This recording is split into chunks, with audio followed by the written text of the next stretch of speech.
کو یاد کرایا ہے کہ تو نے عبادت اپنے رب کی کرنی ہے، اور فرمایا رب تمہارا وہ ہے جس نے تمہارے لیے زمین کو فرش بنایا ہے، آسمان کو چھت بنایا ہے، اور آسمان سے پانی برسا کے تو زمین سے پھل اگائے ہیں، رزقا لکم، وہ بھی تیرے کھانے کے لیے اگائے ہیں۔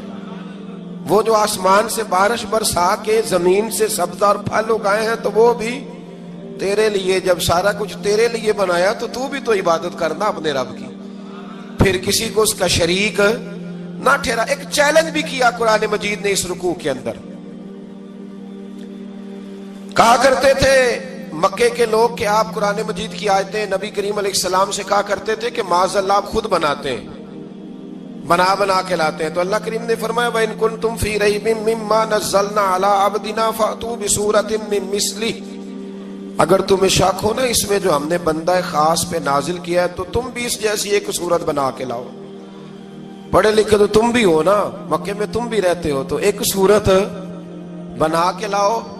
قرآن مجید ہم سے چھینا گیا ہے سازش کے تحت، اس لیے کہ جس قوم کو قرآن آ جاتا ہے نا پھر کوئی کافر اس کا مقابلہ نہیں کر سکتا۔ دیکھیں نا اگر کافروں کے پاس جواب ہوتا قرآن پاک کا تو بدر اور احد میں نا کوئی آیت بنا کے لاتے، قرآن کے مقابلے کی تلواریں لے کے نہ آتے، ان کے پاس جواب ہی نہیں تھا۔ اور قیامت تک کسی کافر کے پاس قرآن مجید کا کوئی جواب، قرآن کا کوئی جواب، قسم اللہ کی جواب کوئی نہیں، قرآن کا اس کا کوئی جواب نہیں۔ کیا بات ہے قرآن پاک کی۔ وہ ایک دفعہ مسلمہ کذاب بے ایمان کہنے لگا میں نے بنا لیا ہے قرآن پاک کا جواب، معاذ اللہ۔ جواب کیا بنایا؟ وہ سورت ہے نا القاریۃ ما القاریۃ وما ادراک ما القاریۃ، کھڑکھڑانے والی کیا ہے، کھڑکھڑانے والی تمہیں کیا پتا کیا ہے کھڑکھڑی، قیامت کا ذکر ہے۔ کہنے لگا میں نے اس جیسی صورت بنا لیا، تو کیا بنایا؟ الفیل ملفیل وما ادراک ما الفیل۔ کہنے لگا ہاتھی، تمہیں کیا پتا کیا ہاتھی، تم کیا جانو کیا ہاتھی۔ تو پاس جو اس کے اپنے بیٹھے تھے نا چیلے، کہنے لگے چپ کر جا، سارے زمانے کو پتا ہے ہاتھی کیا ہوتا ہے۔ تو پاگل ہے، اس کے دو کان ہوتے ہیں، ایک سونڈ ہوتی ہے، چار اس کے پیر ہوتے ہیں۔ بیوقوف آدمی قرآن کا مقابلہ کرنا ہے تو کچھ چج کے ساتھ کر، پاگلوں کی طرح مقابلہ کرے گا، جوتے کھائے گا بھی، ہمیں بھی پڑھوائے گا۔ تو قرآن مجید کا کوئی مقابلہ کر سکا؟ تو اس آیہ مبارکہ میں اللہ نے کافروں کو یہ کہا اگر مقابلہ نہیں کر سکتے تو پھر اللہ سے ڈرو، ورنہ دوزخ میں ڈالے جاؤ گے، وہ جس کا ایندھن آدمی اور پتھر ہے، اور بنائی بھی کافروں کے لیے گئی ہے۔ اعدت للکافرین، جہنم کس کے لیے بنائی گئی ہے؟ کافروں اور منافقوں کے لیے۔ مسلمانوں کے لیے بنائی گئی، مسلمان مرضی سے چھلانگے لگائیں تو ان کی موج ہے، ورنہ ان کے لیے جہنم، ان کے لیے اللہ نے جنت بنائی ہے۔ اور یہ بات کرتے ہی رب کریم نے فرمایا اے محبوب علیہ السلام مومنوں کو خوشخبری دے دیں کہ اللہ نے ان کے لیے جنت بنائی ہے، اس میں باغات ہیں، انہیں رزق دیا جائے گا کھانے کے لیے، اور اس میں انہیں پاکیزہ بیویاں دی جائیں گی، اور پھر وہ اس میں ہمیشہ رہیں گے، انہیں اس سے نکالا نہیں جائے گا۔ آگے جو آیات کریمہ ہے نا اس کے اندر اللہ تبارک و تعالیٰ نے فرمایا ہے کہ اللہ حیا نہیں کرتا سمجھانے کے لیے، مچھر کی مثال بھی دینی پڑے۔ فرمایا قرآن سے کچھ لوگ ہدایت حاصل کرتے ہیں اور کچھ گمراہ ہو جاتے ہیں۔ جب لوگ اپنی مرضی کی تشریحات چاہتے ہیں تو گمراہ ہوتے ہیں، اور جب قرآن کو رسول اللہ صلی اللہ علیہ وسلم اور امت مسلمہ کی تشریحات کی روشنی میں سمجھتے ہیں تو پھر اللہ ہدایت عطا فرماتا ہے۔ پھر اللہ تبارک و تعالیٰ نے آگے ارشاد فرمایا حضرت آدم کی پیدائش کا واقعہ۔ کچھ مفسرین نے لکھا اللہ نے مشورہ کیا تھا فرشتوں سے، وَإِذْ قَالَ رَبُّكَ لِلْمَلَائِكَةِ إِنِّي جَاعِلٌ فِي الْأَرْضِ خَلِيفَةً، لیکن کچھ مفسرین کہتے ہیں کہ اللہ کو ضرورت نہیں فرشتوں سے مشورہ کرنے کی، اللہ نے فرشتوں سے مشورہ نہیں کیا، بلکہ رب نے انہیں آگاہ فرمایا تھا کہ میں لگا ہوں زمین پہ اپنا نائب بنانے، میں خلافت دینے لگا ہوں زمین پہ۔ اب یہ تو دینے والی کی مرضی ہے نا اس نے کس کو دینی ہے، یہ تو دینے والے کی مرضی ہے نا اس نے۔ تو کچھ لوگ کہتے ہیں کہ دینے والے سے زیادہ ہمیں پتہ ہے، تو فرشتوں کو بھی یہ اجتہادی خطا ہو گئی، کہنے لگے یا اللہ اسے نہ بنانا، یہ فساد کرے گا، یہ خون ریزیاں کرے گا۔ تو اللہ نے فرمایا جو میں جانتا ہوں وہ تم، اللہ اکبر۔ امام راضی فرماتے جب رمضان آتا ہے تو اللہ فرشتوں سے کہتا ہے ذرا یہ کھول کے دروازے دیکھو نا یہ زمین پہ کیا کر رہے ہیں، تم تو کہتے تھے فساد کریں گے اور یہ سارے تراویحاں پڑھ رہے ہیں۔ تم تو گویا کہتے تھے فساد کریں گے، اور یہ تو دیکھو گویا رمضان کے روزے رکھ رہے، یہ تو میری یاد میں نکلے ہوئے۔ تم کچھ کہتے تھے اور دیکھو میں نے تمہیں کہا تھا نا جو میں جانتا ہوں وہ تم۔ اللہ نے پھر حضرت آدم علیہ السلام کو تمام زمانے کے علوم عطا کیے، علم سکھا لیا۔ تو فرشتوں سے کہا تم بھی ان چیزوں کے نام بتاؤ، تو وہ بتا سکے نہیں۔ اللہ نے فرمایا اب اس طرح کرو، آدم کو سجدہ کرو۔ سب نے سجدہ کیا سوائے، وہ کہنے لگا یا اللہ صرف تجھے ہی کرنا ہے۔ کرنا بھی صرف اللہ کو چاہیے، پر رب کے آگے بھی جھکنا چاہیے، اور جس کے سامنے رب جھکائے نا وہاں بھی۔ اور یہ جو عاجزی ہے نا، یہ جو جھکنا ہے، یہ علم کے آگے ہے۔ ہماری مصیبت یہ ہے کہ ہم علم کے آگے بھی گردن جھکانے کو تیار نہیں ہوتے، وہاں بھی ہم خود عالم فاضل بن جاتے۔ تو فرمایا کہ سب سے کہا سجدہ کرو، سب نے سجدہ کیا سوائے ابلیس کے۔ تو پھر ہوا کیا، وکان من الکافرین، وہ کافروں میں سے ہو گیا۔ پھر اللہ نے حضرت آدم کو اور جناب حوا کو نا مقام دے دیا جنت میں رہنے کے لیے، اور کہا سارا کچھ کھانا، درخت کے قریب نہ جانا۔ ابھی آپ کسی سے کہہ دیں تھوڑا سا کہ پیچھے نہ دیکھنا، یعنی اگر میری سمجھ لیں ادب کی وجہ سے کوئی 1.5-2 منٹ یا 6 منٹ نہیں بھی نہ دیکھے گا تو سوچے گا ضرور کہ پتہ نہیں اب پیچھے کیا ہے، مصیبت کیا ہے۔ یعنی آپ کہہ کے دیکھ لیں کسی کو، پیچھے نہ دیکھنا، فطرت ہے نا انسان کی، وہ جستجو کرتا ہے، کہا اس درخت کے پاس نہ جانا۔ تو حضرت حوا سلام اللہ علیہ کہتے ہیں دل میں خیال رہتا تھا کہ آخر ہے کیا درخت کے پاس۔ یہی انسان کا عقیدہ توحید ہے کہ جہاں سے رب منع کر دے وہاں وہ منع ہو جائے، اور یہ ان کی خطا نہیں تھی، یہ اللہ کی حکمت تھی، چونکہ رب نے تو پہلے کہہ دیا تھا بنایا ہی زمین کے لیے، تو یہ تو سارا کچھ ہونا تھا تو زمین پہ آنا تھا نا۔ تو حضرت حوا اور جناب آدم کے پاس شیطان آیا، اب اس کو نکال تو دیا تھا پر ابھی اس کا جنت میں آنا جانا بند نہیں ہوا تھا، یہ بھی اللہ کی حکمت تھی۔ تو وہ کہنے لگا تمہیں پتہ ہے بعد میں مر جاؤ گے؟ تو حضرت حوا کہنے لگی کیا موت بھی آئے گی؟ کہاں، اس کی تکلیف بھی بڑی ہوگی، تو پھر بچیں گے کیسے؟ تو کہنے لگے پھل کھا لو اس درخت کا۔ تو بچنے کے لیے پھل کھایا تھا۔ اس طرح لوگ آج بہت سارے کام بچنے کے لیے کرتے ہیں پر بچ سکتے، بچنے کے لیے پھل کھایا تو اللہ نے فرمایا زمین پہ چلے جاؤ۔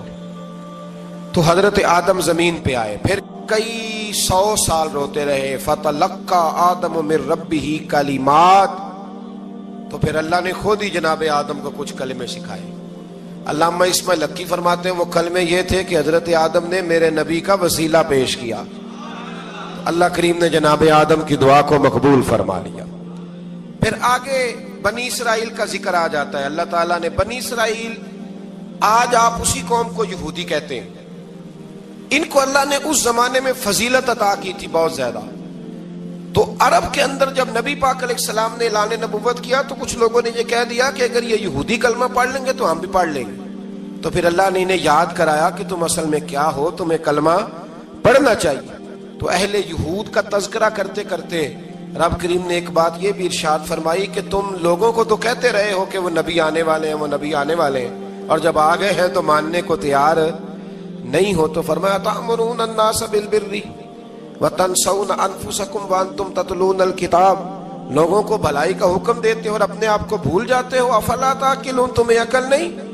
پھر اللہ نے انہیں یہ بھی یاد کرایا کہ یاد کرو وہ زمانہ کہ جب فرعون نے خواب دیکھ لیا تھا کہ کوئی بچہ اس کی سلطنت کو تباہ کرے گا، تو پھر اس نے تمہارے بچوں کو ذبح کرانا شروع کیا اور تمہاری بیٹیوں کو چھوڑتا تھا۔ فرمایا یہ بھی تو تم نے دیکھا، میں نے تمہیں پھر تم سے کہا جہاد کرو قوم عمالقہ کے خلاف، تو مقام طیہ میں جا کے یہ لوگ کہنے لگے ہم سے جہاد نہیں ہوتا۔ اللہ نے انہیں ایک میدان میں قید کر دیا۔ بڑی دلچسپ بات، قید تو لوگ ہوتے ہیں نا چار دیواری میں، تو اللہ نے بنی اسرائیل والوں کو جب انہوں نے کہا جہاد نہیں کریں گے تو اللہ نے میدان میں قید کر دیا۔ میدان میں، یہ یاد رکھیں، جب انسان اللہ کی نافرمانی کرتا ہے تو اسے ایسی قید ملتی ہے جس کا اس نے تصور بھی نہیں کیا ہوتا۔ ایک میدان ہے مقام طیہ، قید ہو گئے، سارا دن سفر کرتے تھے، سارا دن، تو رات کو تھک کے سوتے تھے، صبح اٹھتے تھے نا جب، تو وہیں ہوتے تھے جہاں کل صبح چلے تھے۔ تو رب جب کسی کو قیدی بناتا ہے تو اسے زنجیروں کی، سلاخوں کی ضرورت، دعا فرمائے اللہ تبارک و تعالی غموں سے نجات عطا فرمائے، یہ دعا فرمائے۔ ایسی قید دیتا ہے کہ جس سے پھر چھٹکارا ہو سکتا تو بنی اسرائیل کا بہت زیادہ تذکرہ اس بارے میں اللہ تبارک و تعالی نے پھر بیان کیا، اور پھر کہا کہ انہیں جو حکم دیا جاتا تھا یہ اس کی سرتابی کرتے تھے، پھر اللہ نے ان پر ذلت نازل کر دی اور یہ ہمیشہ اس کا شکار رہیں۔ قوم سبت کا ذکر فرمایا اللہ نے، ہفتے والے دن کچھ لوگ نافرمانی کرتے تھے۔ ہمارے بھی ہیلے بہانے ہیں نا آج کل کاروبار میں، تو اسی سپارے کی آیت نمبر 65 کے اندر اللہ تعالیٰ نے حضرت داؤد کی قوم کا ذکر کیا کہ اللہ نے انہیں حکم دیا تھا کہ ہفتے والے دن مچھلیاں نہیں پکڑنی، تو وہ کہتے تھے چلو ہاتھ لگا کے نہیں پکڑنی، ہاتھ لگا کے۔ وہ ہمارے لوگ ہیلے بہانے تلاش کر لیتے ہیں نا، وہ بڑے جناب انشورنس والا آ گیا، اب وہ بینک والا آ گیا، وہ فلانے صاحب آ گئے، وہ تروڑ مروڑ کے کہانیاں باتیں، اور پھر ہمیں بھی رستے مل جاتے ہیں بچنے کے۔ مفتی صاحب نے کہہ دیا تھا، ایک مولانا سے میں نے ان کو کہا ہفتے والے دن مچھلیاں نہیں پکڑنے کا، نہیں پکڑتے، چھوٹے چھوٹے حوض بنا لیے تو مچھلیاں زیادہ آتی تھی اس دن۔ یہ بھی اللہ کی قدرت تھی، نماز کے وقت گاہک زیادہ آتے ہیں، یہ اس کی قدرت ہوتی ہے۔ تو وہ مچھلیاں حوض میں جمع ہو جاتی، یوں سمجھ لیں کہ جال انہوں نے لگا لیے ہوئے تھے، تو جال میں وہ پھنستی رہتی تھی، حوضوں میں آتی رہتی تھی۔ ہفتے کو نہیں پکڑتے تھے، اتوار کو پکڑ لیتے تھے، تو پھر اللہ نے انہیں سزا دی۔ فرمایا تماشے کرتے ہو اللہ کے حکم کے ساتھ، کیا سزا دی؟ فَقُلْنَا لَهُمْ كُونُوا قِرَادَةً خَاسِئِينَ، فرمایا بندر بن جاؤ دھتکارے ہوئے۔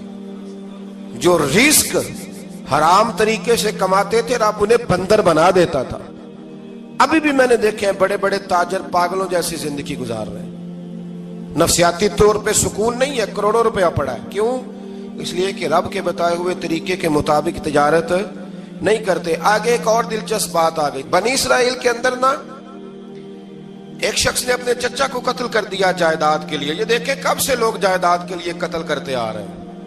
چچا کو قتل کر دیا، اور قتل کر کے حضرت موسیٰ علیہ السلام کے پاس آئے کہ میرے چچا کو کسی نے قتل کر دیا ہے، تو بتائیں کیا کرنا ہے؟ تو آپ نے فرمایا کہ گائے ذبح کرو، اور اس کا ایک ٹکڑا مقتول کو مارو، مرنے والے کو، وہ خود اٹھ کے بتا دے گا مجھے کس نے قتل کیا ہے۔ اب ارادہ نہیں تھا گائے ذبح کرنے کا، تو بہانے کرنے لگے۔ ارادہ نہیں نہ ہوتا تو پھر کیا ہوتے ہیں؟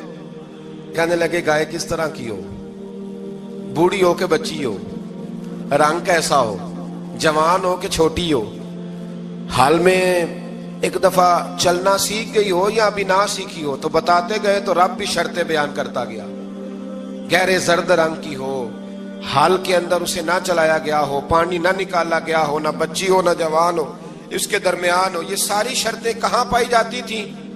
حضرت موسیٰ علیہ السلام کی قوم کا ایک شخص تھا جو اللہ کا ولی تھا۔ وہ جب انتقال کرنے لگا نا، اللہ اکبر، دیکھو رب ولیوں کی اولادوں پر بھی کتنا فضل فرماتا ہے۔ وہ جب انتقال کرنے لگا تو ایک اس کے پاس چھوٹی سی بچیا تھی، گائے کی بچی، اس نے جنگل میں چھوڑ دی۔ کہنے لگا یا اللہ میں تیرے نام پہ چھوڑتا ہوں، میرا بچہ جوان ہو جائے تو اسے دے دینا، اور تو سرمایہ ہی کوئی نہیں۔ بچہ بڑا ہوا تو بچہ بھی بڑا نیک تھا، اپنی ماں کا بڑا فرما بردار تھا۔ اس کی ماں نے کہا بیٹا تیرے باپ نے ایک گائے چھوڑی تھی، تو بچہ جنگل میں گیا اور جا کے کہنے لگا اے اللہ میری گائے مجھ سے ملا دے۔ تو رب کریم نے وہ گائے واپس کر دی، وہ گائے گھر لے آیا۔ اب وہ کہنے لگا اماں بیچ دوں، تو اماں کہنے لگی بیٹا میرے پوچھے بغیر نہ بیچنا۔ کئی دفعہ گاہک لگے پر اس نے کہا جب تک میری اماں نہ کہے گی میں بیچوں گا۔ ادھر بنی اسرائیل والے شرطیں جتنی گائے کے بارے میں پوچھ چکے تھے وہ ساری اسی گائے میں پائی جاتی تھی۔ تو یہ ڈھونڈتے ڈھونڈتے وہاں پہنچ گئے، تو کہنے لگے گائے چاہیے۔ تو اس نے کہا بھی تمہاری مرضی سے نہیں، قیمت میری مرضی کی۔ ایک مفسر نے تو یہاں تک لکھا ہے کہ اس نے کہا گائے ذبح کر کے نا، تو جتنا گائے کے اندر گوشت ہوگا نا اتنا ہی کھال کے اندر تو مجھے مال بھر کے دو گے، اتنے ہی سکے بھر کے دو گے، اتنی اشرفیاں بھر کے دو گے، تو پھر تمہیں گائے دوں گا۔ تو پھر یہ گائے انہیں ملی اور یہ گائے لے کر کے آئے۔ زیادہ سوالات نہ کرتے تو زیادہ الجھتے نہ۔ ہم بھی دین کے معاملے میں بڑے سوال جواب کرتے ہیں، اتنا سوال کریں جتنی اس کی ضرورت ہے۔ ان لوگوں نے سوالات زیادہ کیے تو پھر الجھ زیادہ گئے۔ تو میرے بھائی اس کا ذکر بھی اللہ تبارک و تعالیٰ نے پہلے پارے کے اندر بیان فرمایا۔ پھر اللہ کریم نے فرمایا کہ کچھ ایسے لوگ بھی ہیں یہودیوں میں سے جن کا دعویٰ ہو گیا ہے کہ ہم اللہ کے بڑے پیارے ہیں۔ فرمایا یہ صرف ان کے منہ کی باتیں ہیں، یہ تو قیامت میں پتہ چلے گا نا کہ اللہ کا پیار کس کے ساتھ زیادہ ہے۔ اور پھر یہ بھی یہودیوں نے دعویٰ کیا ہے، اسی پارے میں اللہ فرماتے ہیں کہ ان کا دعویٰ ہے کہ ہم اللہ کے بڑے پیارے ہیں، جنت میں ہم ہی جائیں گے۔ تو اللہ فرماتے ہیں پھر مرنے کی دعا تو کرو، جنت میں تو مر کے جانا ہے نا۔ لیکن رب فرماتے ہیں یہ کبھی مرنے کی دعا نہیں کریں گے، اس لیے کہ انہیں پتہ ہے کہ ہم نے آخرت کے لیے کیا بھیجا۔ لے جی پہلا حکم آ گیا، یا ایھا الذین آمنوا کہہ کے پہلی آیت قرآن پاک کی، پہلے سپارے میں پہلی آیت جس میں اللہ نے کہا یا ایھا الذین آمنوا، تو پہلا حکم آمنوا کہہ کے آیت نمبر 104 میں جو اللہ نے حکم دیا ہے نا، وہ نبی پاک کی تعظیم کا حکم ہے۔ پہلا حکم ہی اللہ نے حضور کی عزت اور ناموس کا ارشاد فرمایا، پہلا اس ترتیب کے لحاظ سے۔ وہ ہوا یہ کہ جب نبی پاک کو بات ارشاد کرتے تو صحابہ کرام اٹھ کے عرض کرتے رائینا یا رسول اللہ، حضور سمجھ نہیں آئی ذرا رعایت کر دے۔ تو یہودیوں کی عبرانی زبان کے اندر نہ ذرا کھینچ کے پڑھتے تھے رائینا، تو اس کا معنی بنتا تھا معاذ اللہ اے ہمارے چرواہے، بکریاں چرانے والے کو بھی وہ رائینا کہتے تھے۔ تو جب صحابہ یہ کہنے لگے تو اللہ نے منع ہی کر دیا، فرمایا میرے محبوب کے غلاموں، اس لفظ کے پیچھے چھپ کے، اس لفظ کے پیچھے چھپ کے لوگ میرے نبی کی بے ادبی کر جاتے ہیں، تو جس لفظ کا کوئی ایک معنی بے ادبی والا بنتا ہو وہ لفظ بھی میرے نبی کے لیے نہ کہو، لفظ وہ والے کہو جس میں کوئی بے ادبی کا معنی نکلے نہ۔ یہاں لوگوں نے بڑے بڑے لفظ نہیں بول دیے، پھر کہتے میرا مطلب یہ تھا، میرا مطلب وہ تھا، تو نے وہ لفظ بولا کیوں جس کا کوئی غلط مطلب بھی نکل سکتا تھا۔ اللہ نے فرمایا یا ایھا الذین آمنوا لا تقولوا رائینا، اے ایمان والو رائینا کہو ہی نہ۔ تو یا اللہ کیا کہیں؟ فرمایا وقولوا انظرنا، تم کہو یا رسول اللہ ایک نظر فرمائیے، انداز دیکھیے، انظرنا ایک نظر۔ تو ہمارے بزرگ تو پہلے ہی بڑے پیار والوں نے کہہ دیا یا رسول اللہ انظر حالنا، کہتے کہاں سے لاتے ہو جملے؟ میں نے کہا اللہ کی کتاب سے، یا رسول اللہ انظر حالنا یا حبیب اللہ اسمع قالا، تو تم کہو انظرنا، محبوب نظر کرم کرے، واسمعوا، اور کیا ضرورت ہے دوبارہ پوچھنے کی؟ اللہ کہتا ہے پہلے ہی دھیان سے سنا کرو، پہلے ہی واسمعوا، پہلے ہی احتیاط سے سنو، وللکافرین عذاب علیم، اور کافروں کے لیے دردناک عذاب ہے۔ لے جی اسی پارے میں اللہ تبارک و تعالیٰ نے پھر اہل یہود کا ذکر کیا، تو یہود کہنے لگے کہ ہم حضرت ابراہیم کے ماننے والے ہیں، تو اللہ کریم نے وہ بھی ذکر کیا کہ میں نے تو ابراہیم کو آزمایا ہے، وَإِذِ ابْتَلَىٰ إِبْرَاهِيمَ رَبُّهُ بِكَلِمَاتٍ فَأَتَمَّهُنَّ، ہم نے ابراہیم کو کچھ چیزوں سے آزمایا ہے، وہ ہماری آزمائش پہ پورے اترے۔ قَالَ إِنِّي جَاعِلُكَ لِلنَّاسِ إِمَامًا، تو پھر ہم نے انہیں کہا کہ ہم آپ کو پوری دنیا کا امام بنائیں گے۔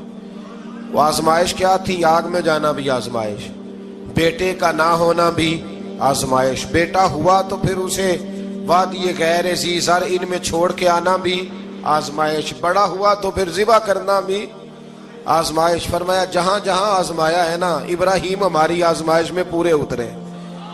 فرمایا تو مفت میں حضرت ابراہیم کی اولاد بنتے ہو اور ان کا نام لیتے ہو اور ان کے ساتھ اپنا تعلق بناتے ہو، دیکھو تو صحیح وہ کتنی آزمائشوں سے گزرے۔ تو اس کا بھی اللہ نے اسی میں ذکر فرمایا۔ اور پھر وہ بات کرتے تھے حضرت یعقوب کی اور حضرت اسحاق کی، تو فرمایا وہ تو ہمارے اتنے خاص بندے تھے کہ وصال کا وقت بھی انہوں نے اپنی اولادوں کو نصیحت فرمائی تھی کہ اللہ کی توحید پہ قائم رہنا، اس کا ذکر بھی اللہ نے اسی پارے میں بیان فرمایا۔ اور جو حضرت ابراہیم اور جناب اسماعیل نے کعبہ تعمیر کیا تو اس کا ذکر بھی اللہ تعالیٰ نے اسی پارے میں فرمایا۔ فرمایا جب وہ کعبہ بنا رہے تھے تو کہہ رہے تھے ربنا تقبل منا، کہہ رہے تھے اے اللہ بنا ہم نے دیا ہے پر مہربانی فرما ہم سے قبول فرما لے۔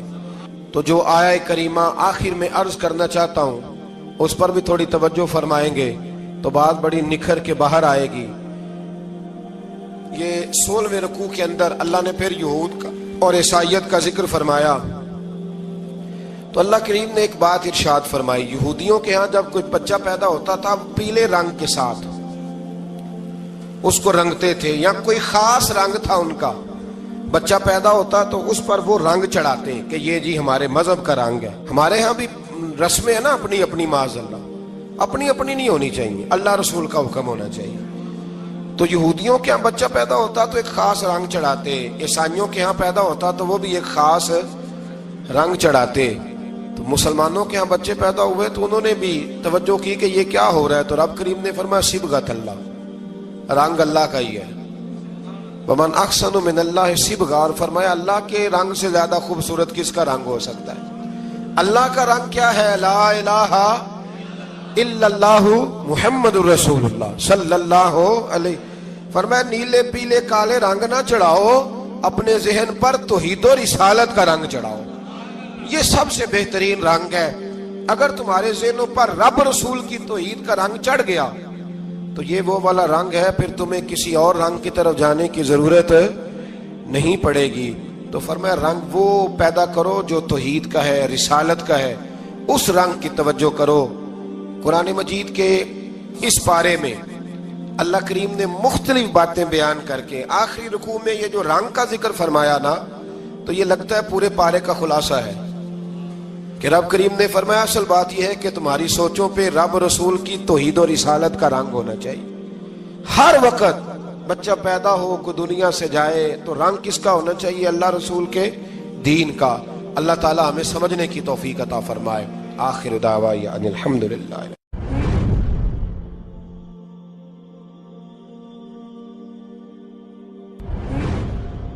اللہ تعالیٰ نے انسان کو یاد کرایا ہے کہ تو نے عبادت اپنے رب کی کرنی ہے، اور فرمایا رب تمہارا وہ ہے جس نے تمہارے لیے زمین کو فرش بنایا ہے، آسمان کو چھت بنایا ہے، اور آسمان سے پانی برسا کے تو زمین سے پھل اگائے ہیں.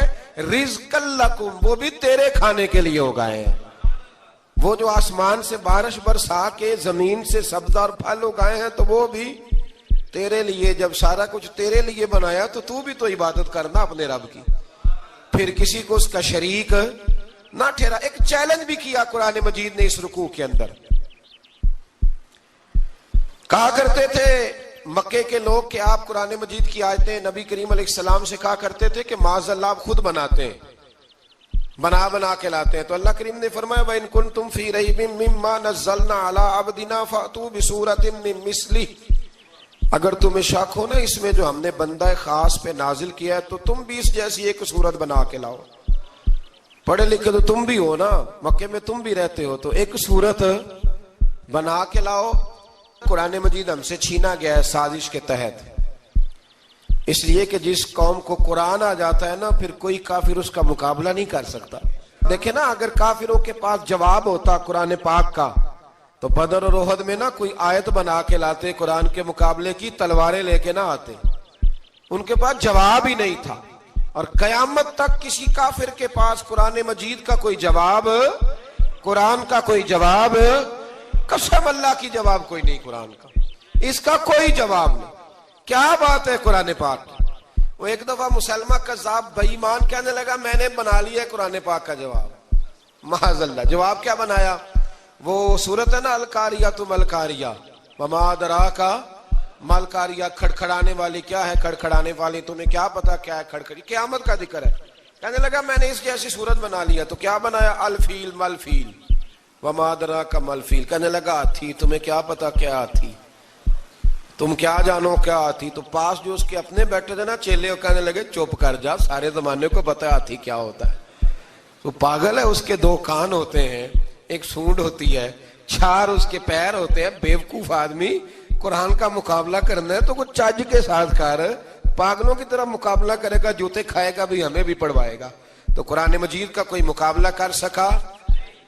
تو اس آیہ مبارکہ میں اللہ نے کافروں کو یہ کہا اگر مقابلہ نہیں کر سکتے تو پھر اللہ سے ڈرو ورنہ دوزخ میں ڈالے جاؤ گے. وہ جس کا ایندھن آدمی اور پتھر ہے اور بنائی بھی کافروں کے لیے گئی ہے. اعدت للکافرین، جہنم کس کے لیے بنائی گئی ہے؟ کافروں اور منافقوں کے لیے. مسلمانوں کے لیے بنائی گئی.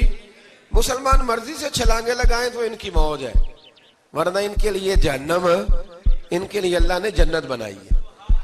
اور یہ بات کرتے ہی رب کریم نے فرمایا اے محبوب علیہ الصلوۃ والسلام مومنوں کو خوشخبری دے دیں کہ اللہ نے ان کے لیے جنت بنائی ہے، اس میں باغات ہیں، انہیں رزق دیا جائے گا کھانے کے لیے، اور اس میں انہیں پاکیزہ بیویاں دی جائیں گی، اور پھر وہ اس میں ہمیشہ رہیں گے. انہیں اس سے نکالا نہیں جائے گا۔ آگے جو آیات کریمہ ہے نا، اس کے اندر اللہ تبارک و تعالیٰ نے فرمایا ہے کہ اللہ حیا نہیں کرتا سمجھانے کے لیے مچھر کی مثال بھی دینی پڑے۔ فرمایا قرآن سے کچھ لوگ ہدایت حاصل کرتے ہیں اور کچھ گمراہ ہو جاتے ہیں۔ جب لوگ اپنی مرضی کی تشریحات چاہتے ہیں تو گمراہ ہوتے ہیں، اور جب قرآن کو رسول اللہ صلی اللہ علیہ وسلم اور امت مسلمہ کی تشریحات کی روشنی میں سمجھتے ہیں تو پھر اللہ ہدایت عطا فرماتا ہے۔ پھر اللہ تبارک و تعالیٰ نے آگے ارشاد فرمایا حضرت آدم کی پیدائش کا واقعہ۔ کچھ مفسرین نے لکھا اللہ نے مشورہ کیا تھا فرشتوں سے، وَإِذْ قَالَ رَبُّكَ لِلْمَلَائِكَةِ إِنِّي جَاعِلٌ فِي الْأَرْضِ خَلِيفَةً، لیکن کچھ مفسرین کہتے ہیں کہ اللہ کو ضرورت نہیں فرشتوں سے مشورہ کرنے کی۔ اللہ نے فرشتوں سے مشورہ نہیں کیا، بلکہ رب نے انہیں آگاہ فرمایا تھا کہ میں لگا ہوں زمین پہ اپنا نائب بنانے، میں خلافت دینے لگا ہوں زمین پہ۔ اب یہ تو دینے والی کی مرضی ہے نا، اس نے کس کو دینی ہے، یہ تو دینے والے کی مرضی ہے نا، اس نے۔ تو کچھ لوگ کہتے ہیں کہ دینے والے سے زیادہ ہمیں پتہ ہے، تو فرشتوں کو بھی یہ اجتہادی خطا ہو گئی، کہنے لگے یا اللہ اسے نہ بنانا، یہ فساد کرے گا، یہ خون ریزیاں کرے گا۔ تو اللہ نے فرمایا جو میں جانتا ہوں وہ تم، اللہ اکبر۔ امام راضی فرماتے جب رمضان آتا ہے تو اللہ فرشتوں سے کہتا ہے ذرا یہ کھول کے دروازے دیکھو نا یہ زمین پہ کیا کر رہے ہیں، تم تو کہتے تھے فساد کریں گے اور یہ سارے تراویحیں پڑھ رہے ہیں، تم تو گویا کہتے تھے فساد کریں گے اور یہ تو دیکھو گویا رمضان کے روزے رکھ رہے ہیں، یہ تو میری یاد میں نکلے ہوئے ہیں۔ تم کچھ کہتے تھے اور دیکھو میں نے تمہیں کہا تھا نا جو میں جانتا ہوں وہ تم۔ اللہ نے پھر حضرت آدم علیہ السلام کو تمام زمانے کے علوم عطا کیے، علم سکھا لیا۔ تو فرشتوں سے کہا تم بھی ان چیزوں کے نام بتاؤ، تو وہ بتا سکے نہیں۔ اللہ نے فرمایا اب اس طرح کرو آدم کو سجدہ کرو، سب نے سجدہ کیا سوائے، وہ کہنے لگا یا اللہ صرف تجھے ہی کرنا ہے، کرنا بھی صرف اللہ کو چاہیے، پر رب کے آگے بھی جھکنا چاہیے، اور جس کے سامنے رب جھکائے نا وہاں بھی۔ اور یہ جو عاجزی ہے نا، یہ جو جھکنا ہے یہ علم کے آگے ہے۔ ہماری مصیبت یہ ہے کہ ہم علم کے آگے بھی گردن جھکانے کو تیار نہیں ہوتے، وہاں بھی ہم خود عالم فاضل بن جاتے ہیں۔ تو فرمایا کہ سب سے کہا سجدہ کرو، سب نے سجدہ کیا سوائے ابلیس کے۔ تو پھر ہوا کیا وکان من الکافرین، وہ کافروں میں سے ہو گیا۔ پھر اللہ نے حضرت آدم کو اور جناب حوا کو نا مقام دے دیا جنت میں رہنے کے لیے، اور کہا سارا کچھ کھانا، درخت کے قریب نہ جانا۔ ابھی آپ کسی سے کہہ دیں تھوڑا سا کہ پیچھے نہ دیکھنا، یعنی اگر میری سمجھ لیں ادب کی وجہ سے کوئی 1.5-2 منٹ یا 6 منٹ نہیں بھی نہ دیکھے گا تو سوچے گا ضرور کہ پتہ نہیں اب پیچھے کیا ہے، مصیبت کیا ہے۔ یعنی آپ کہہ کے دیکھ لیں کسی کو، پیچھے نہ دیکھنا، فطرت ہے نا انسان کی، وہ جستجو کرتا ہے، کہا اس درخت کے پاس نہ جانا۔ تو حضرت حوا سلام اللہ علیہ کہتے ہیں دل میں خیال رہتا تھا کہ آخر ہے کیا درخت کے پاس۔ یہی انسان کا عقیدہ توحید ہے کہ جہاں سے رب منع کر دے وہاں وہ منع ہو جائے، اور یہ ان کی خطا نہیں تھی، یہ اللہ کی حکمت تھی، چونکہ رب نے تو پہلے کہہ دیا تھا بنایا ہی زمین کے لیے، تو یہ تو سارا کچھ ہونا تھا تو زمین پہ آنا تھا نا۔ تو حضرت حوا اور جناب آدم کے پاس شیطان آیا، اب اس کو نکال تو دیا تھا پر ابھی اس کا جنت میں آنا جانا بند نہیں ہوا تھا، یہ بھی اللہ کی حکمت تھی۔ تو وہ کہنے لگا تمہیں پتہ ہے بعد میں مر جاؤ گے؟ تو حضرت حوا کہنے لگی کیا موت بھی آئے گی؟ کہاں، اس کی تکلیف بھی بڑی ہوگی، تو پھر بچیں گے کیسے؟ تو کہنے لگے پھل کھا لو اس درخت کا۔ تو بچنے کے لیے پھل کھایا تھا۔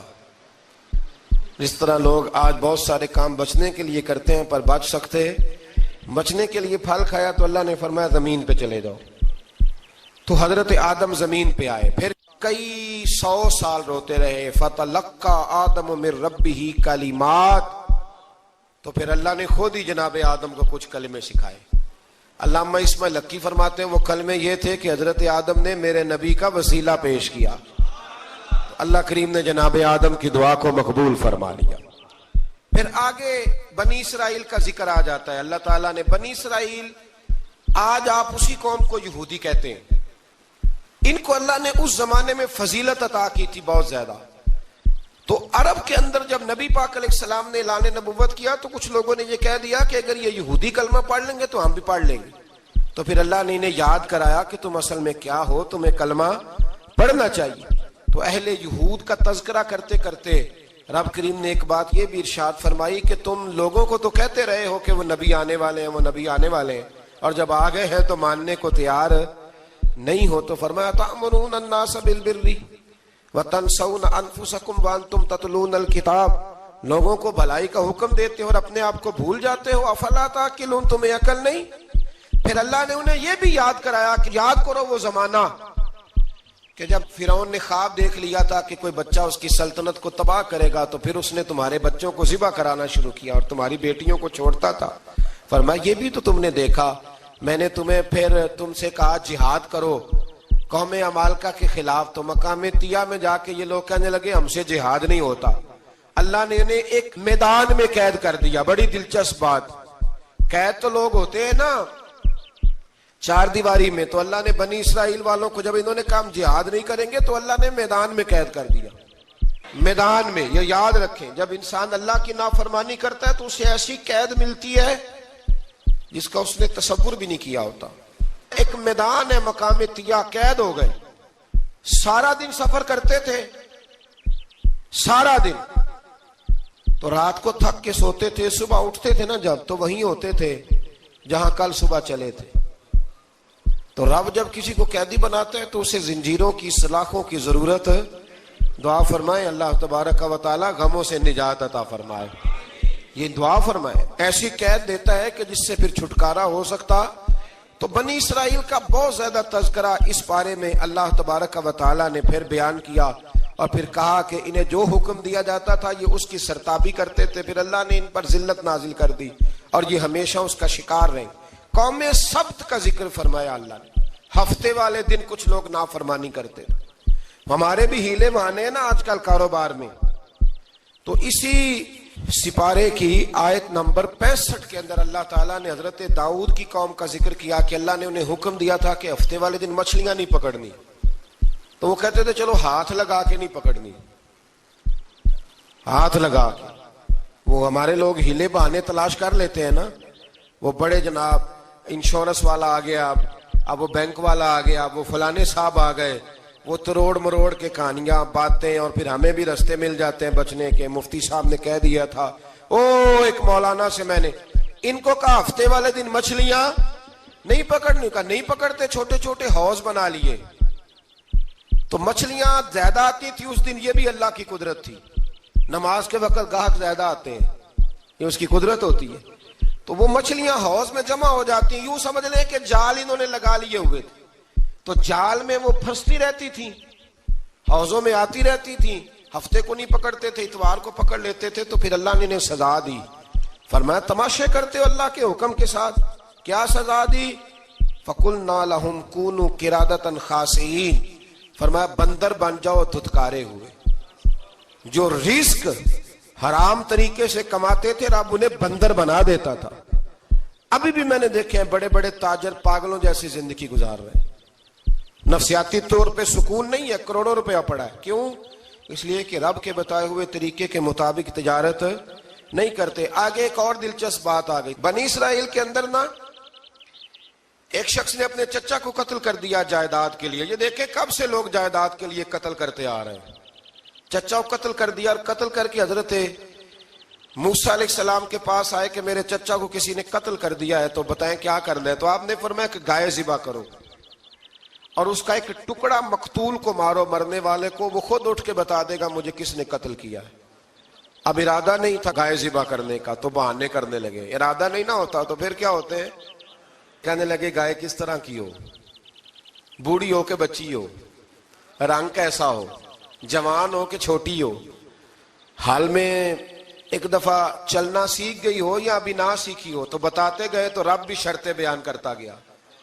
گہرے زرد رنگ کی ہو، حال کے اندر اسے نہ چلایا گیا ہو، پانی نہ نکالا گیا ہو، نہ بچی ہو نہ جوان ہو، اس کے درمیان ہو. یہ ساری شرطیں کہاں پائی جاتی تھیں؟ حضرت موسیٰ علیہ السلام کی قوم کا ایک شخص تھا جو اللہ کا ولی تھا. وہ جب انتقال کرنے لگا نا، اللہ اکبر، دیکھو رب ولیوں کی اولادوں پر بھی کتنا فضل فرماتا ہے.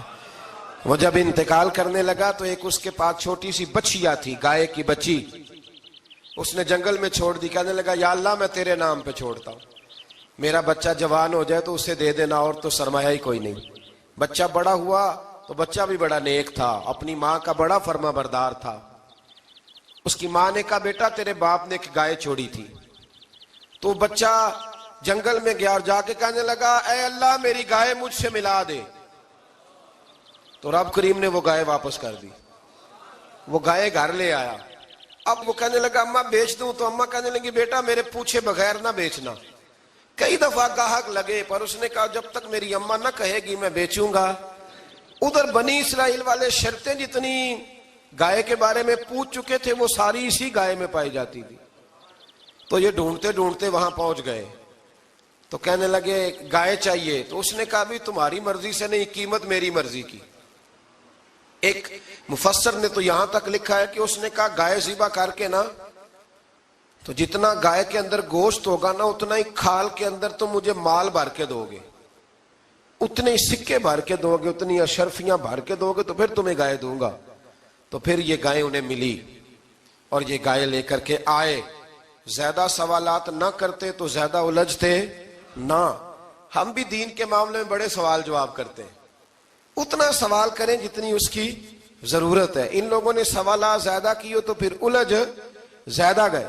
تو میرے بھائی اس کا ذکر بھی اللہ تبارک و تعالیٰ نے پہلے پارے کے اندر بیان فرمایا۔ پھر اللہ کریم نے فرمایا کہ کچھ ایسے لوگ بھی ہیں یہودیوں میں سے جن کا دعویٰ ہو گیا ہے کہ ہم اللہ کے بڑے پیارے ہیں۔ فرمایا یہ صرف ان کے منہ کی باتیں، یہ تو قیامت میں پتہ چلے گا نا کہ اللہ کا پیار کس کے ساتھ زیادہ ہے۔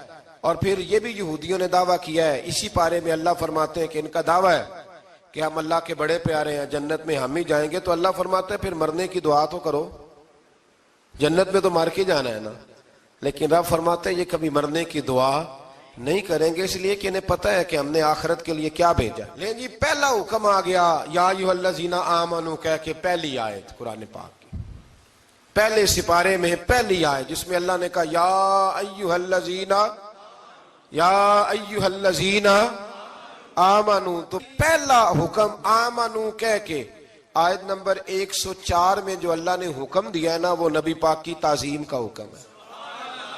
پہلا حکم ہی اللہ نے حضور کی عزت اور ناموس کا ارشاد فرمایا۔ پہلا اس ترتیب کے لحاظ سے وہ ہوا یہ کہ جب نبی پاک کو بات ارشاد کرتے تو صحابہ کرام اٹھ کے عرض کرتے رائینا یا رسول اللہ، حضور سمجھ نہیں آئی ذرا رعایت کر دیں۔ تو یہودیوں کی عبرانی زبان کے اندر نہ ذرا کھینچ کے پڑھتے تھے رائینا، تو اس کا معنی بنتا تھا معاذ اللہ اے ہمارے چرواہے، بکریاں چرانے والے کو بھی وہ رائینا کہتے تھے۔ تو جب صحابہ یہ کہنے لگے تو اللہ نے منع ہی کر دیا، فرمایا میرے محبوب کے غلاموں اس لفظ کے پیچھے چھپ کے لوگ میرے نبی کی بے ادبی کر جاتے ہیں، تو جس لفظ کا کوئی ایک معنی بے ادبی والا بنتا ہو وہ لفظ بھی میرے نبی کے لیے نہ کہو، لفظ وہ والے کہو جس میں کوئی بے ادبی کا معنی نکلے نہ۔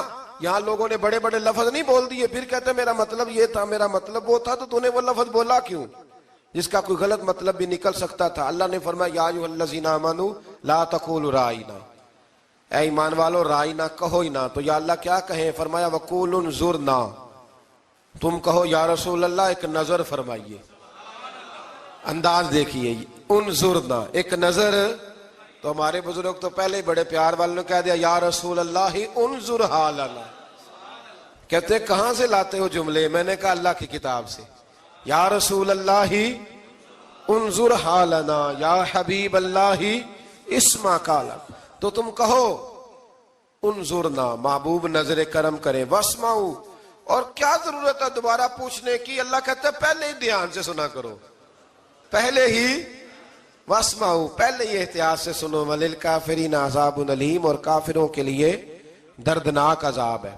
لے جی اسی پارے میں اللہ تبارک و تعالیٰ نے پھر اہل یہود کا ذکر کیا، تو یہود کہنے لگے کہ ہم حضرت ابراہیم کے ماننے والے ہیں، تو اللہ کریم نے وہ بھی ذکر کیا کہ میں نے تو ابراہیم کو آزمایا ہے، وَإِذِ ابْتَلَىٰ إِبْرَاهِيمَ رَبُّهُ بِكَلِمَاتٍ فَأَتَمَّهُنَّ، ہم نے ابراہیم کو کچھ چیزوں سے آزمایا ہے، وہ ہماری آزمائش پہ پورے اترے۔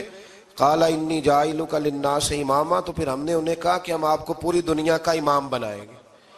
وہ آزمائش کیا تھی؟ آگ میں جانا بھی آزمائش، بیٹے کا نہ ہونا بھی آزمائش، بیٹا ہوا تو پھر اسے وادی غیر ذی زرع ان میں چھوڑ کے آنا بھی آزمائش بڑا ہوا تو پھر ذبح کرنا بھی آزمائش. فرمایا جہاں جہاں آزمایا ہے نا ابراہیم ہماری آزمائش میں پورے اترے. فرمایا تم مفت میں حضرت ابراہیم کی اولاد بنتے ہو اور ان کا نام لیتے ہو اور ان کے ساتھ اپنا تعلق بناتے ہو, دیکھو تو صحیح وہ کتنی آزمائشوں سے گزرے. تو اس کا بھی اللہ نے اسی میں ذکر فرمایا.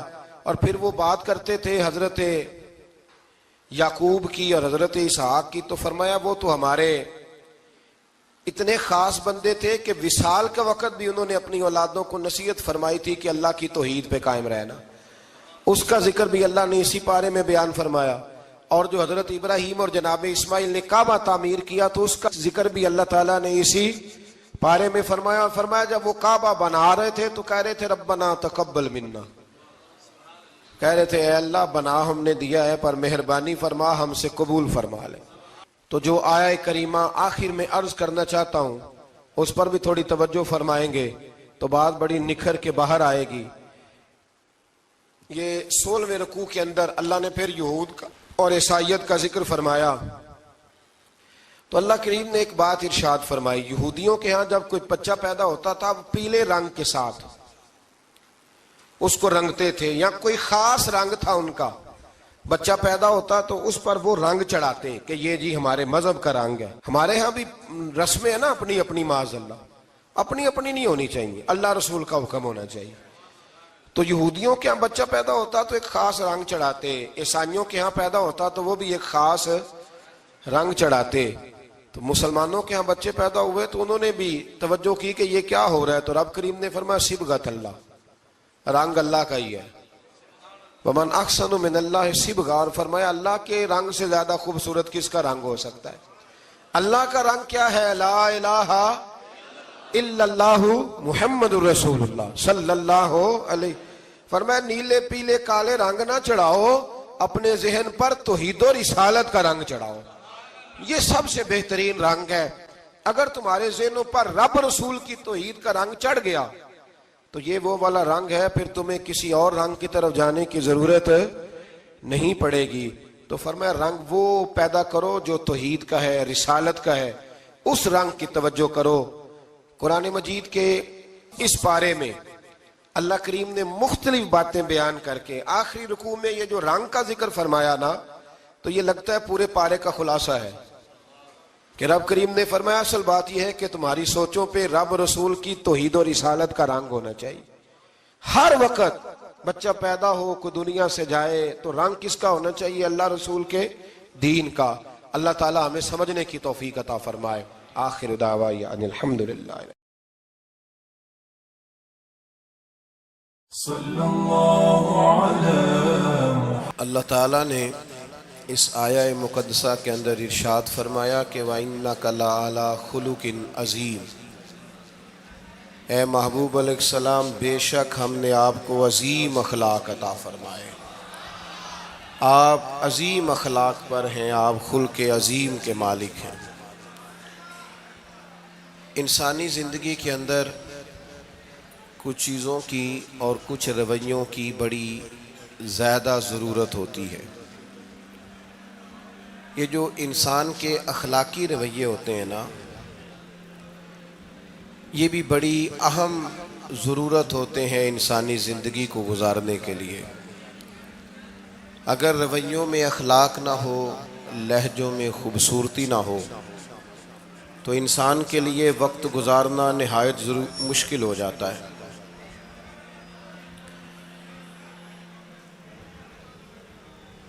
اللہ تعالیٰ آپ کو جزائے خیر دے. میں نا دوستوں سے کہتا رہتا ہوں کہ کسی کھلی جگہ پہ احباب کے لیے بندوبست کیا جائے تاکہ لوگ تکلیف کا شکار نہ ہوں. پیار سے آ جاتے ہیں کئی ساری جگہوں پہ, بلکہ شاید ساری جگہوں پہ اب یہی مسئلہ بنتا ہے جگہ کا, لیکن اس وقت احباب بعض اوقات توجہ نہیں کرتے, پھر مشکل بڑھ جاتی ہے. اب تو جیسے ہے ویسے ہی رہے گا.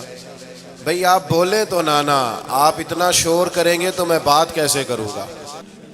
اللہ تعالیٰ نے خیر کیا ہے, کچھ بہتری. اب ایک دفعہ بلند آواز سے درود شریف پڑھیں. الصلاۃ والسلام علیک یا رسول اللہ وعلی آلک واصحابک یا حبیب اللہ. الصلاۃ والسلام علیک یا نبی اللہ وعلی آلک واصحابک یا نور۔ عزیز دوستو، میں یہ عرض کر رہا تھا کہ اللہ تعالیٰ نے نبی پاک علیہ السلام کے اخلاق کی تعریف کی ہے۔ ہمارے زمانے میں یہ رویہ ہو گیا ہے کہ اگر اخلاق کی، کردار کی کوئی بھی بات کی جاتی ہے تو لوگ سمجھتے ہیں شاید یہ ایک بیٹا آپ دو لوگ رہ گئے ہیں، یا تو آپ بیٹھ جائیں، پیچھے آپ کے سب اشارے دے رہے ہیں، آپ مہربانی کریں نا یار، میں نے تو کبھی اتنا ٹائم ہی نہیں لگایا جلسہ سیدھا کرنے میں، ہاں تو بڑی مشکل ہو گئی۔ اللہ آپ کو برکت دے، آپ تو بڑے ہی پیارے لوگ ہیں، آئے سارے پیار سے ہیں، پر وہ پیار میں جیتنا چاہ رہے ہیں ایک دوسرے سے، حالانکہ پیار میں جو مزہ ہارنے کا ہے نا، جتن جتن تے ہر کوئی کھیڈے تو ہارن کھیڈ فقیرہ، جتن دا مل کوڈی پیندائی ہارن دا مل ہیرا۔ اس میں تو قربانی دینی چاہیے، ایک دوسرے پر اظہار کرنا چاہیے، کہنا چاہیے یار آپ بیٹھ جائیں میں ذرا پیچھے چلا جاتا ہوں، یہ تو دینی ماحول ہے، اس میں تو اظہار کی ضرورت۔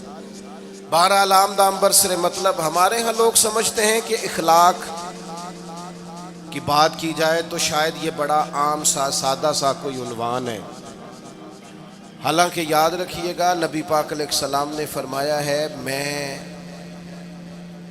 مکارم اخلاق کی تکمیل کرنے کے لیے دنیا میں آیا، فرمایا میں اخلاق ہی کو تو مکمل کرنے آیا۔ اور نبی پاک علیہ السلام نے اخلاقی رویوں پر بہت زیادہ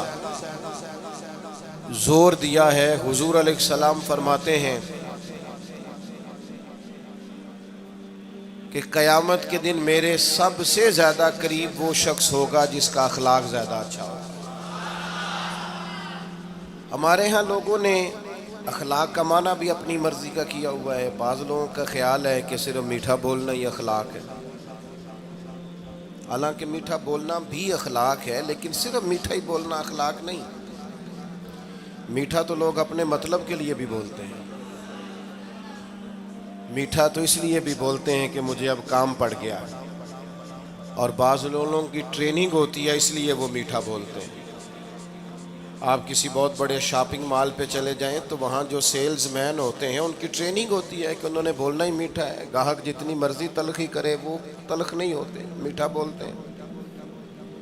بعض لوگوں کی ٹریننگ ہوتی ہے امیر سے میٹھا بولتے ہیں، غریب سے میٹھا، تو یہ اخلاق نہیں، یہ تو انہوں نے کچھ دیر کے اپنے آپ کو سمجھایا ہے، قائل کیا۔ یاد رکھیے گا صرف میٹھا بولنا اخلاق نہیں بلکہ سچ بولنا اخلاق ہے۔ صبر، تحمل، بردباری، وفاداری اور بلند ترین اخلاق کا مالک وہ بندہ ہوتا ہے جو خوددار ہوتا ہے، کسی دنیا دار کے سامنے ہاتھ نہیں پھیلاتا، اللہ تعالیٰ نے جو اسے دیا ہوتا ہے اس پر راضی رہتا ہے، اس کے مزاج میں اس کی کو ذرا کم کر دیں جی، اس کے مزاج میں لالچ نہیں ہوتا، ہرس، ہوس، طمع، مفاد پرستی، یہ چیزیں جس آدمی کے مزاج میں نہیں ہوتی وہ شخص با اخلاق ہوتا ہے، اور بندے میں مروت ہو، وفاداری ہو، خلوص ہو، للہیت ہو تو بندہ با اخلاق ہے۔ میرے دوستو، جس طرح ہم اپنا مکان محنت کر کے تعمیر کرتے ہیں، اور تھوڑا سا بھی درزی اگر کپڑے میں فرق پیدا کر دیتا ہے تو ہمارے لیے مشکل ہوتا ہے پہننا، ہم محنت کر کے تعمیر کرتے ہیں لباس کی، ہم اپنے لیے تعمیر کرتے ہیں چیزوں کو کہ بالکل ٹھیک اور پرفیکٹ چیزیں ہونی چاہیے، اسی طرح ہمیں اپنے کردار کو بھی تعمیر کرنا پڑتا ہے، اس پر ہمیں محنت کرنی پڑتی ہے۔ جس چیز پر بھی محنت کی جاتی ہے وہ قیمتی ہو جاتی ہے۔ جب ہم تھوڑی محنت اپنے اخلاق پر بھی کریں گے نا، اپنے رویوں پر بھی کریں گے تو اس میں بھی بہتری آ جائے گی۔ اصل مسئلہ یہ ہوا ہے امت کے ساتھ کہ ہم نے یہ سمجھنا شروع کر دیا ہے آج کے دور میں کہ شاید لوگ صرف تقریر ہی سنیں گے، شاید لوگ صرف تصویر ہی دیکھیں گے، شاید لوگ صرف ہمارا آنا جانا، دبدبا، استقبال، پروٹوکول دیکھیں گے۔ حالانکہ یاد رکھنا سب سے زیادہ جو چیز تبلیغ کرتی ہے وہ انسان کا کردار ہوتا ہے، وہ اس کا اخلاق ہوتا ہے۔ بہت سارے بزرگ تو ایسے جو تقریریں کرتے ہی نہیں تھے۔ اعلیٰ حضرت بریلوی رحمۃ اللہ علیہ تو کبھی کبھار کوئی گفتگو کرتے تھے، تقریر ہوتی نہیں تھی، لیکن ان کے کردار کی خوشبو ایسی تھی جو پاس بیٹھتا تھا درد والا ہو جاتا تھا، جو قریب رہتا تھا اس میں خلوص آ جاتا تھا۔ آپ جو اٹھتے بیٹھتے چلتے پھرتے کہتے ہیں اسی سے پتہ چل جاتا ہے کردار کس طرح کا ہے۔ اس کے لیے آپ کو، اور ویسے بھی امام راضی رحمۃ اللہ علیہ سے کسی نے کہا تھا با اخلاق کون ہوتا ہے؟ فرمایا جسے نیکیاں کرنے میں تکلف نہ کرنا پڑے، نیکی بڑی آسانی سے اس سے سرزد ہو جائے، وہ بندہ اخلاق والا ہوتا ہے۔ آسانی سے نیکی کر لے، مشکل درپیش نہ ہو، بندہ با اخلاق ہوتا ہے۔ جب جب ہمارا اخلاق اور کردار اور لب و لہجہ اور اٹھنا بیٹھنا، آپ بڑی تعریفیں کریں گھر جا کے کہ میرے استاد بڑے قابل ہیں، آپ کہیں میں بہت عالی شان پیر صاحب کا مرید ہوں، کیا بات، لیکن خدا نہ کرے بیوی کو گالی دے تو وہ اسی وقت کہہ دے گی یہ سکھایا تجھے تیرے پیر صاحب نے، یہ استاد صاحب سے سبق پڑھ کے آیا، یہ اس تنظیم کا آدمی ہے۔ وہ کبھی قبول نہیں کرے گی آپ کے استاد کو، آپ کے پیر صاحب کو، آپ کی تنظیم کو، کہے گی پتہ ہے مجھے کس پانی میں یہ سکھاتے ہیں تمہیں۔ جب تک اخلاقی رویہ بدل نہیں جاتا، آپ کہیں میں بڑی محافل کراتا ہوں، میں بہت بڑا آدمی ہوں اور میں بڑے دینی کام کرتا ہوں اور میں اپنے اوپر لیبل رکھتا ہوں، لیکن آپ کا دوستوں کے ساتھ اٹھنے بیٹھنے میں حلال حرام کی تمیز میں ہی کوئی خیال نہ ہو تو کوئی نہیں مانے گا آپ کی بات۔ ہمارے ہاں سنت شریعت کا بھی ہم نے اپنی مرضی کا نام رکھ لیا ہے نا، میں نے